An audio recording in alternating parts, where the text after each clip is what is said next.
C'est une véritable bombe politique. Le House Oversight Committee a mis la main sur le fameux livre d'anniversaire des 50 ans de Jeffrey Epstein, provenant directement de sa succession. À l'intérieur figure la lettre envoyée par Donald Trump, celle qu'il a toujours nié avoir écrite et pour laquelle il a même attaqué le Wall Street Journal en justice. La lettre correspond exactement à ce que le journal avait révélé. Trump y avait griffonné un dessin obscène d'une femme nue, avec sa signature placée à un endroit bien particulier.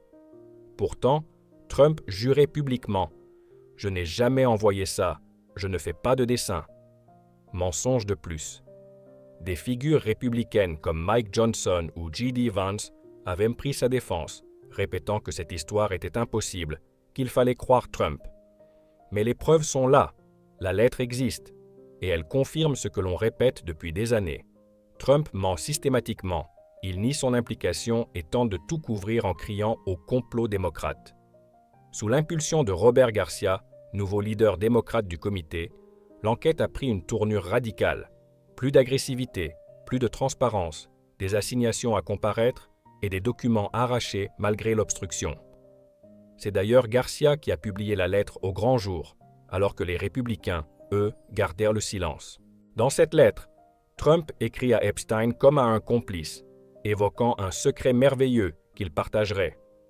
Que cache ce secret? Une relation commune avec une jeune femme, comme l'a suggéré le biographe Michael Wolff. Des souvenirs liés aux abus d'Epstein? Les zones d'ombre s'épaississent, Trump, de son côté, persiste. Je ne fais pas de dessin, je ne fais pas ce genre de choses. Mais ces dénégations sonnent faux.